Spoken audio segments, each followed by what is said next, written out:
Assalamualaikum warahmatullahi wabarakatuh. Selamat pagi anak-anak. Bagaimana kabar hari ini? Alhamdulillah, sehat semuanya ya. Baik, sebelum kita memulai pembelajaran pada pagi hari ini, silahkan salah satu anak untuk memimpin doa. Ya, silahkan Najwa.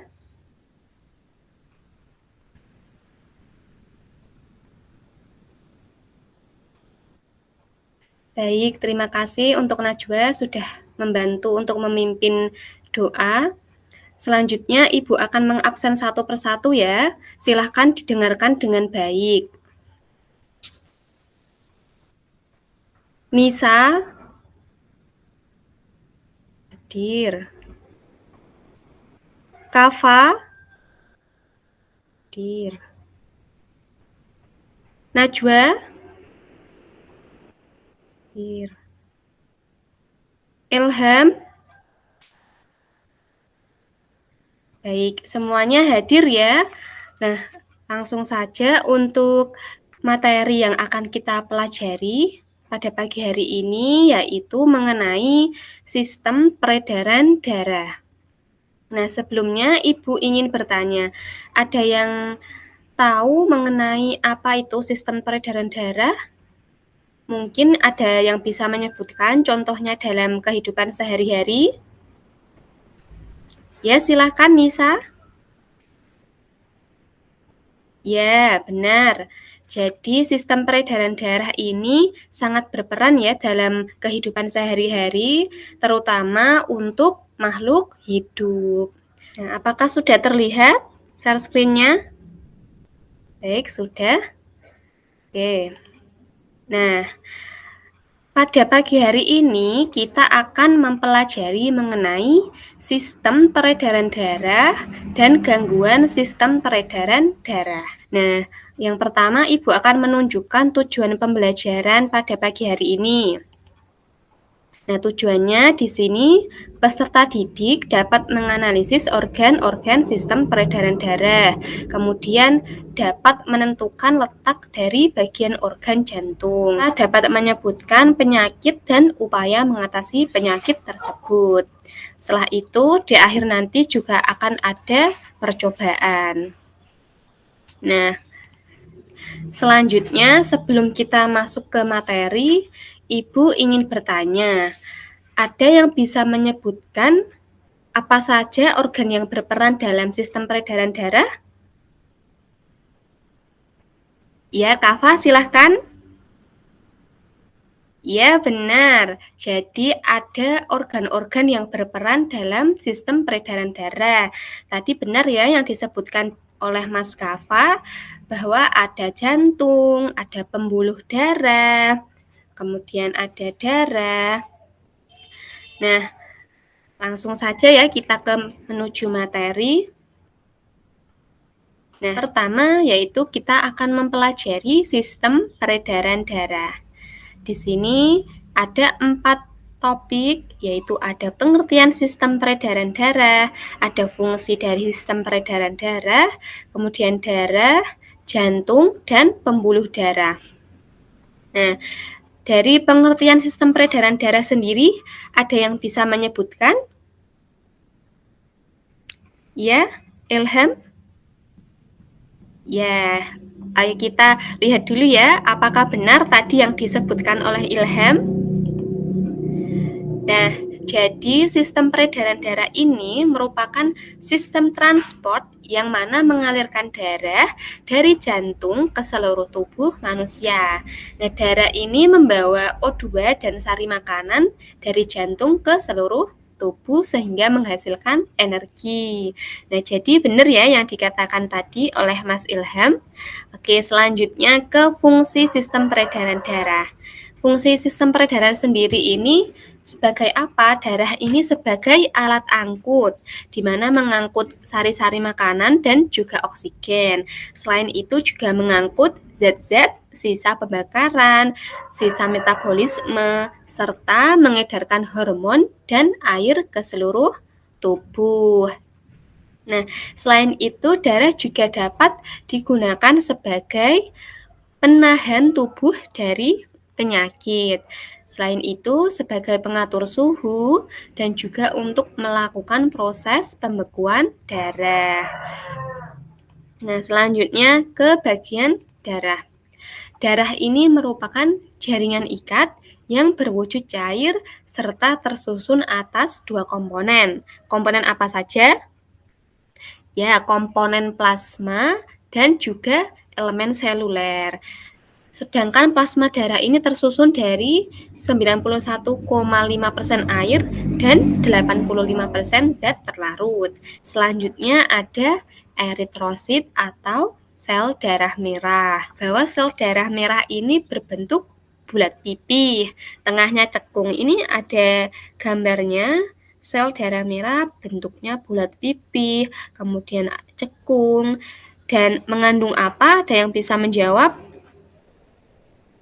Ya benar, mengandung hemoglobin sehingga sel darah ini berwarna merah.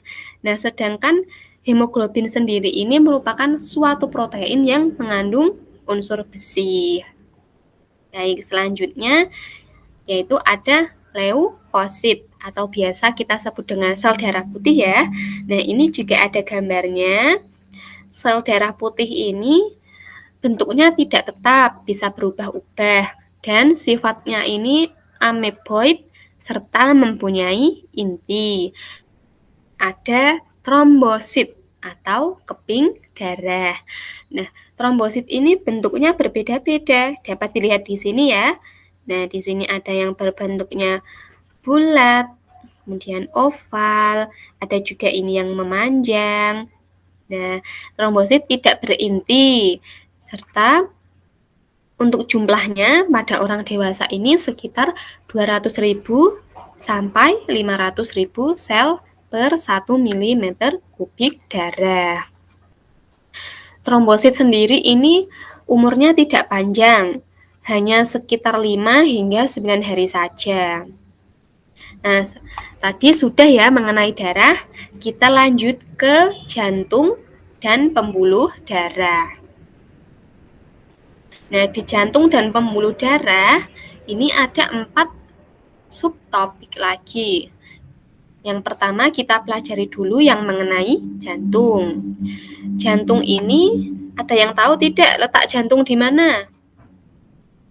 Ya, letak jantung ini ada di rongga dada sebelah kiri ya, di antara paru-paru kanan dan juga paru-paru kiri. Namun sedikit bergeser ya, tidak pas di tengah-tengah. Fungsinya untuk apa? Memompa darah. Nah, bagian-bagian jantung ya. Di sini ada yang seperti selang, ini ada vena cava, di bagian ini ada serambi kanan. Oke, selanjutnya membahas pembuluh darah. Nah, pembuluh darah ini berdasarkan aliran darah dibagi menjadi 2 macam. Ya, ada pembuluh nadi atau arteri dan juga ada pembuluh balik atau vena. Selanjutnya ke peredaran darah pada manusia. Peredaran darah manusia ada yang bisa menyebutkan berapa macam? Ya, peredaran darah besar dan juga peredaran darah kecil. Sistem peredaran darah pada manusia ini disebut dengan sistem peredaran darah ganda. Frekuensi denyut jantung. Nah, ada beberapa faktor yang mempengaruhi frekuensi denyut jantung, diantaranya yaitu ada kegiatan atau aktivitas tubuh, kemudian jenis kelamin, ada suhu tubuh, umur, dan juga komposisi ion. Selanjutnya kita ke bagian gangguan dan upaya pada sistem peredaran darah. Gangguan di sini ada beberapa ya, ada jantung koroner, kemudian stroke, varises, anemia, hipertensi, dan hipotensi. Untuk jantung koroner, ya, jantung koroner ini penyakit yang diakibatkan karena arteri koronia ini tidak dapat menyuplai darah ke otot-otot jantung. Sehingga karena tidak menyuplai, maka otot ini tidak dapat bekerja dengan baik. Ya, dapat dilihat pada gambar ini ya. Ini ya setelah diperbesar pada otot jantung ini ternyata tersumbat oleh apa? Oleh lemak. Nah, sehingga aliran darah ini tidak berjalan dengan normal dan sehingga otot jantung mengalami kematian. Untuk mengatasinya apa saja? Yaitu bisa dengan melakukan olahraga, istirahat yang teratur, kemudian menjaga pola makan sehari-hari, makan makanan yang bergizi, kemudian mengurangi makanan yang mengandung lemak atau kolesterol. Ada anemia. Ada yang tahu ya anemia itu apa? Ya, kekurangan sel darah merah atau kekurangan hemoglobin. Kadar hemoglobin darah rendah ini dapat menyebabkan tubuh itu lemas, kemudian kepala ini sering pusing, muka juga pucat. Nah, di gambar ini ada perbedaan jumlah sel darah merah, kondisi normal, dan juga penderita anemia. Di sini ada yang bisa menyebutkan gambar mana yang merupakan penderita anemia? Iya, Najwa, silakan. Ya, gambar B. Jadi gambar B ini menunjukkan penderita anemia karena di sini dilihat kekurangan sel darah merah. Nah, untuk mengatasinya, cara pencegahannya yaitu dengan memakan makanan yang mengandung zat besi, kemudian mengonsumsi makanan bergizi. Kalau ada penambah suplemen juga akan lebih baik. Tadi Ibu sudah menyampaikan ya beberapa materi mengenai sistem peredaran darah, kemudian gangguan dan upaya mencegah penyakit sistem peredaran darah. Selanjutnya Ibu akan menampilkan video. Silahkan nanti diperhatikan dengan seksama. Kita lihat yang pertama dulu. Dimulai ketika diri jantung yaitu dipompa oleh arteri yang peredaran darah besar. Jadi di video pertama ini tadi itu sudah membahas mengenai sistem peredaran darah ya. Ibu akan memperlihatkan video mengenai frekuensi denyut jantung. Ini diperhatikan dengan seksama ya. Frekuensi denyut jantung. Apakah kamu pernah menghitung denyut jantung biatan atau aktif dan lebih baik dengan orang yang mencapai jantung? Tadi kan sudah Ibu tampilkan ya video 1 dan video yang kedua. Dari video 1 ada yang bisa menyampaikan apa yang diperoleh tadi? Ya, Nisa, silakan. Ya, baik. Terima kasih ya. Nah, tadi Nisa sudah menyimpulkan ya dari video yang pertama. Lalu untuk video yang kedua ini, nanti kita akan membahasnya bersama-sama. Dari video kedua tadi, ada yang bisa menyampaikan atau mengidentifikasi masalah-masalah apa dari video 2 tadi? Muncul pertanyaan apa? Ya, Nisa? Ya. Nah, dari pertanyaan-pertanyaan itu atau dari identifikasi tersebut, nanti kalian akan membuktikan dengan apa? Yaitu melakukan percobaan. Nah, dari identifikasi tadi, silahkan setelah ini Ibu beri waktu untuk melakukan percobaan. Sebelumnya, Ibu akan menampilkan lembar kerja siswa untuk memandu kalian ya dalam melakukan percobaan. Ibu sudah sediakan lampiran lembar kerja untuk melakukan percobaan. Silahkan nanti diunduh file tersebut, lalu bisa melakukan percobaan. Tadi sudah melakukan percobaan semua ya? Apakah ada yang kesulitan dalam melakukan percobaan tadi? Ya, semuanya bisa ya, lancar. Nah, selanjutnya yaitu Ibu ingin bertanya, ada yang bisa menyampaikan apa saja yang diperoleh dari percobaan tadi? Ya, silakan Kafa. Ya, terima kasih atas jawabannya Mas Kafa ya. Nah, selanjutnya dari hasil yang disampaikan Mas Kafa, apakah teman-teman juga sama hasilnya? Ya, baik. Lalu ada yang bisa menyampaikan fakta-fakta apa saja yang diperoleh dari percobaan tadi? Ilham, ya silahkan. Ya, terima kasih Ilham. Nah, tadi kan sudah disampaikan mengenai hasil yang diperoleh, kemudian fakta-fakta yang disampaikan oleh Ilham. Nah, lalu selanjutnya apakah ada yang berani menarik kesimpulan dari percobaan kali ini? Ya, Najwa? Oh iya, silahkan Najwa. Nah, baik, terima kasih. Mungkin pembelajarannya cukup sampai sini. Nah, selanjutnya Ibu akan memberikan refleksi untuk kalian, yaitu dengan mengerjakan kuis. Nah, silahkan bisa diklik pada link ini dan langsung mengerjakan kuisnya. Nanti Ibu juga akan share di WA grup kalian, bisa mengerjakan dimulai dari sekarang. Baik, alhamdulillah. Pembelajarannya sudah selesai, kemudian kalian sudah melakukan percobaan, juga sudah mengerjakan kuis. Nah, selanjutnya Ibu akan memberikan sedikit kesimpulan dari materi yang kita pelajari hari ini, bahwa sistem peredaran darah tadi pada manusia yaitu ada dua jenis, yaitu peredaran darah besar dan juga sistem peredaran darah kecil. Kemudian organ yang berperan yaitu ada jantung, pembuluh darah, kemudian ada darah. Ada beberapa penyakit pada sistem peredaran darah seperti jantung koroner, varises, anemia, hipertensi ya. Selanjutnya dari percobaan tadi dapat disimpulkan bahwa frekuensi denyut jantung ini mempengaruhi kerja sistem peredaran darah, di mana apabila frekuensi denyut jantungnya tinggi, maka sistem peredaran darah juga akan bekerja dengan cepat.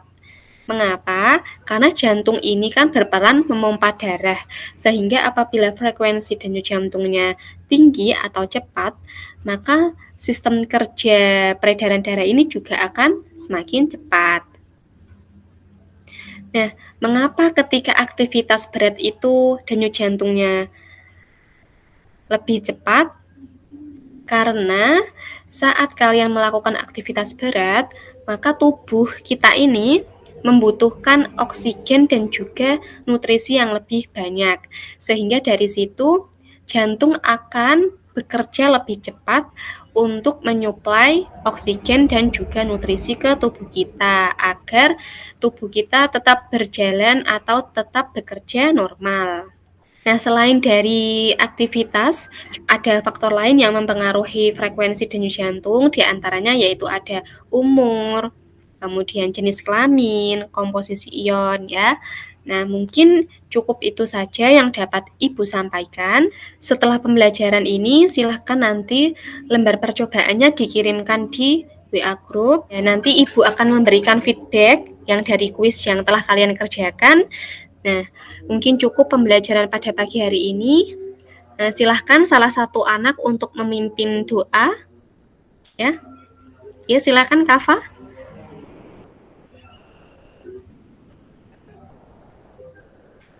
Baik, alhamdulillah. Jadi, terima kasih untuk anak-anak yang mengikuti pembelajaran pada pagi hari ini. Ibu harap kalian tetap semangat belajar, walaupun kalian belajar secara online, tapi harus tetap ada semangat untuk belajar dan juga menuntut ilmu. Semoga apa yang kalian dapatkan pada pagi hari ini dapat bermanfaat. Mungkin sekian dari Ibu. Terima kasih. Wassalamualaikum warahmatullahi wabarakatuh.